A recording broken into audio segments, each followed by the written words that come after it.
Hi and welcome to my YouTube channel. You know, most of us probably have one income stream, our full-time job. And adding one income stream could really transform your life. And I am talking mainly in this video about digital income streams.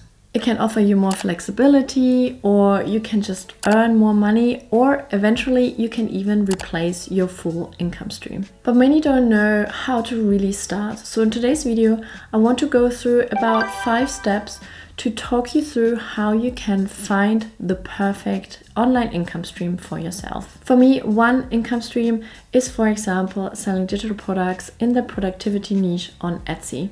That's how I started and added one digital income stream to my life. And I started this because I just love planning and organizing. So it was one of my passions I basically monetized. But a fun fact is that for the longest time, I actually didn't know that you can sell digital products on Etsy. What you don't know, you can't do. But by the end of this video, you will have a clear framework of how to start your perfect online income stream, which excites you and fits your lifestyle. Let's get started. So the first step I want you to do is reflect on your skills and interests. And the reason why this is a good start is you want to build something which is really sustainable. You want to create something long-term which you can stick to, and if it is not really something you like or you don't know much about it, you will notice very quickly that you will have a hard time to continue with it.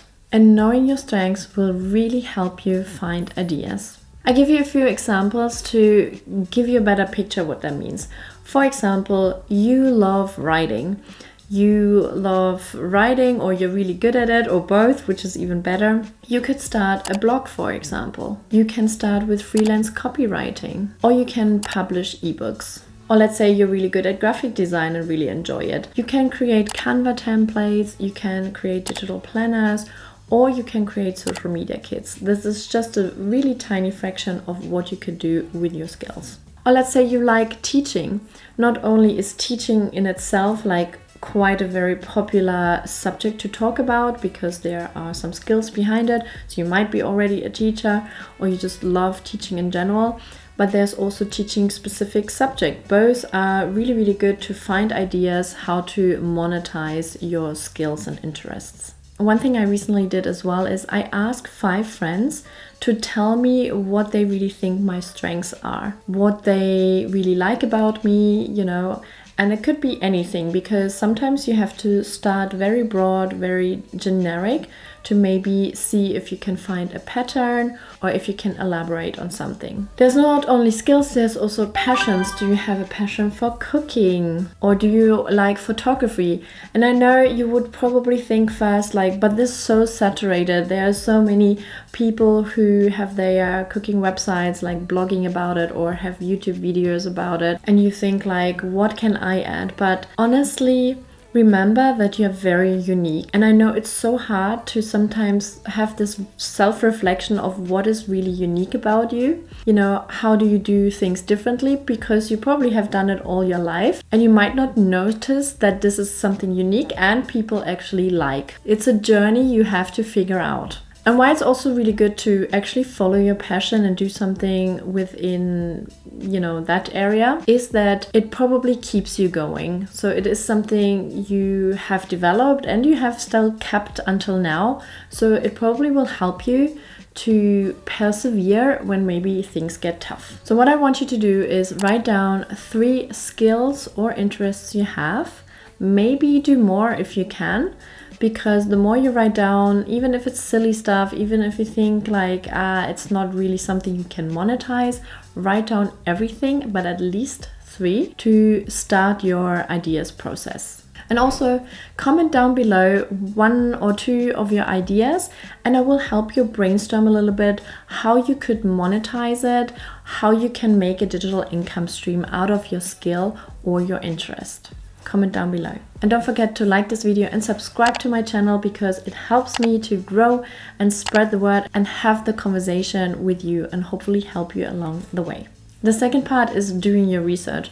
And that probably sometimes is the most boring or the most overwhelming part of things, if not the idea process. But doing a bit of research will really save you a lot of hassle and time later on. Because if you choose something just out of passion or skill and there's not really demand for it, you will probably struggle to make sales. And I'll give you a few examples to make it a little bit easier.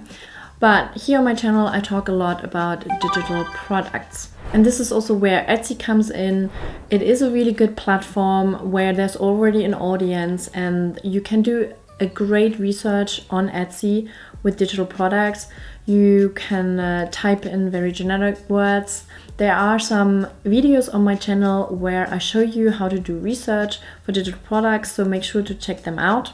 But yeah, I mentioned graphic design earlier and, for example, Canva templates. But within that niche, Canva templates, that's obviously still very broad. But if you put in Canva templates on Etsy, for example, you can find a lot of different niches and then have a look. Or obviously, if you have a passion in a specific niche, do your research within that niche. Now, I also want to mention freelancing.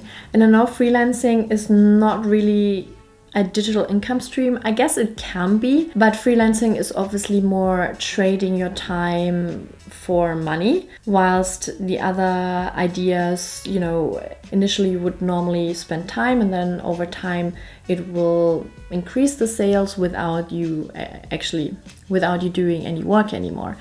But I do want to mention freelancing because it's actually a really, really great area to do your research. By talking to people, and doing little projects for them, you will find out a lot what they want. So I think freelancing is actually a really, really great tool to do your research. And then later on, you can create your digital products, for example. You can start doing social media for individuals or companies.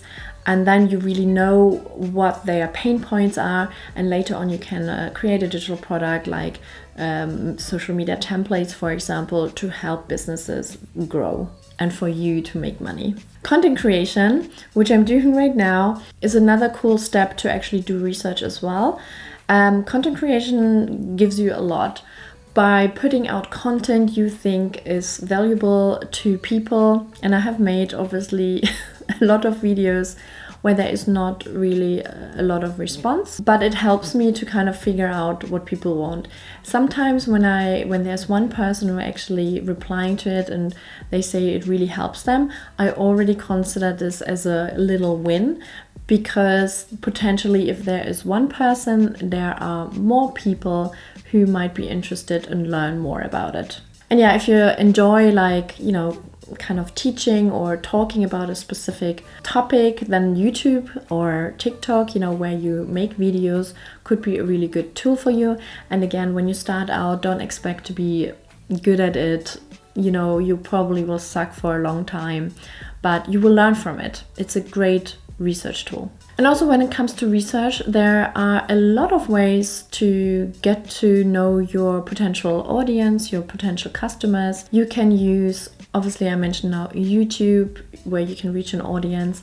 There's also Reddit groups with specific topics. There are communities, forums, there are Facebook groups. These days, there's a lot of opportunities online. Of course, like I mentioned, freelance is more a one-to-one, where you can also see if you can have these conversations and do your research. But yeah, there's a lot of potential out there where you can find your audience and see if your idea actually is needed. So once you have found your idea, or potentially 2-3 ideas, do your research and see how it resonates with people. Step number 3 is test the waters. And honestly, here it doesn't have to be like crazy, steps to actually get started. Start very small. Small steps already do so much for your next step in putting yourself out there and putting your product out there. We talked a bit about digital products. Etsy is a perfect platform, to get started with your shop and everything.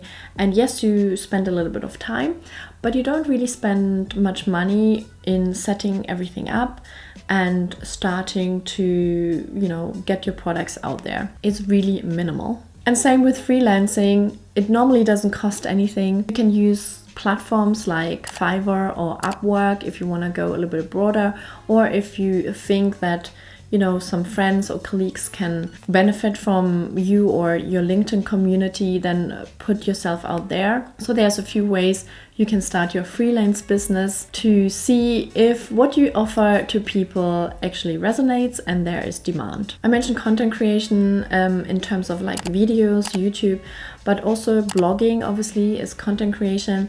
And I do get it that these areas take a bit of time actually to get some feedback, because you have to reach the people first, and then not everyone obviously gives you immediate feedback. It takes a bit of time.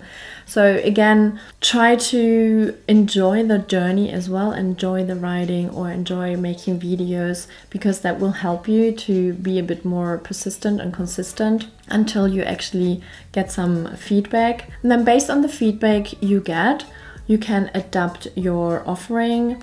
If it is freelancing work or if it is digital products, you can make tweaks, you can put out new products to kind of test the waters. But there's a lot of things you can do in the first kind of action step to find out what really resonates with people.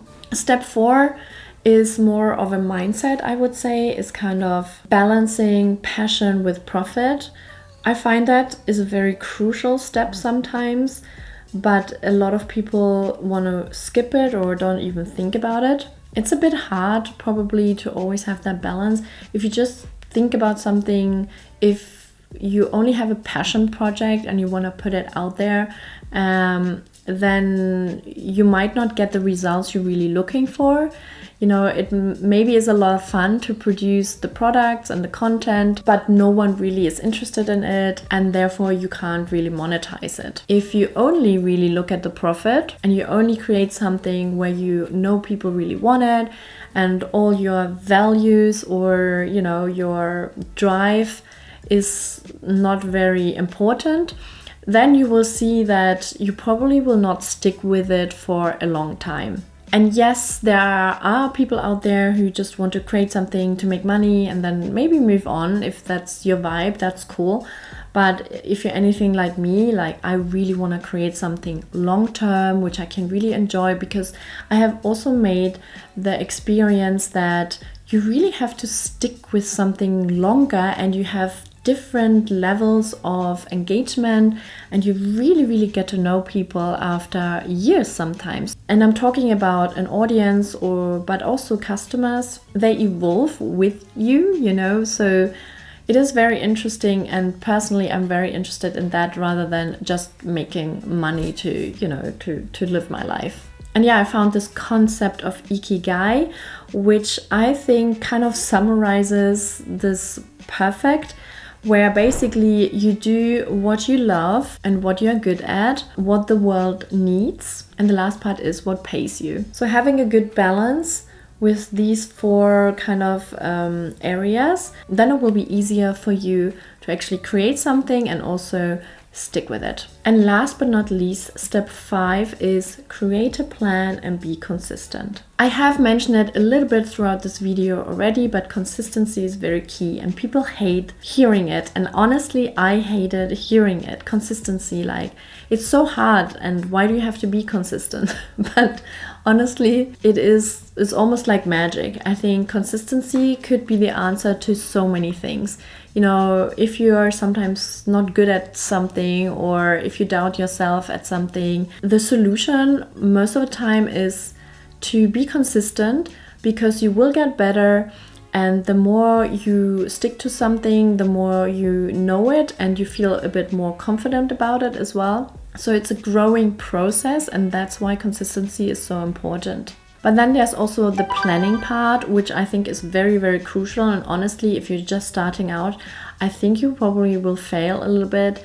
It took me, months and years to really get a good system up and running. And some people obviously are quicker, but that also, I'm sure they already have a good kind of planning system within maybe their work or with their private lives. So it is definitely a process you normally go through if you haven't done good planning before. And there's a lot of things which can help you these days, like tools like Notion or Toggl, or other tools. If you want to know which tools I'm using for my day-to-day life, my business life, then let me know in the comments down below. There are two important things you have to bear in mind when it comes to planning. There's scheduling time. It is really, really crucial that you set time for whatever you want to develop, because if you don't make the time, you will find yourself not having time for it. Because we all know how busy we are with our, working lives and our private lives. And it doesn't really have to be a lot of time. It could be 1 to 3 hours per week. It could be at the weekend if you have more time there. It could be in the evening or in the morning if you wake up early. Just half an hour here and there would really make a big difference in developing your skills or your interests. And then also set goals. These goals don't have to be like big goals. For example, one of my favorite goals is like, I am making $10,000 a month, which is a very empty goal. It doesn't really have substance behind it. Plus, it's such a big goal that you don't even know where to start. So it's more about setting smaller goals and also goals which are more in your control. For example, when I, created listings for Etsy, I had this goal of publishing 1 listing a day. Of course, it depends like what you are creating, but just have a consistent upload schedule, for example, when it comes to Etsy as an example. And that you really have in control. Only you can tell if you will be able to publish it or not. Making a sale is not so much in your hand. So try to really have goals which you can control. And then I just very quickly want to talk about 3 common challenges, and that is fear of failure. And here I just give you the advice. You will have the fear of failure, so it's not something you can avoid, but just see it as a learning process. If you fail, you learn from it and you do it differently the next time. And then there's also lack of time. We kind of touched on it a little bit. Lack of time is such a big problem in this world. But as I mentioned, if you just put in even 1 hour a week, this will help you to progress, because there will be weeks going by, and months going by. But if you have this 1 hour, you will definitely make progress, no doubt. And then last but not least, there's the feeling of being overwhelmed. And honestly, this will come and this will return every time. I think no one can really avoid it, because if you're quite ambitious as well, you know that there's so many things you could do, so you will feel overwhelmed and you just have to prioritize. So don't let this make you stop from even starting, and just accept it that sometimes you will feel overwhelmed and then you will just prioritize. So here we go. We have the 5 steps. Reflect on your skills and interests. Do your research. Test your ideas. Balance passion and profit. Stay consistent and be patient. Thanks for watching till the end, and I will see you in my next video. Bye!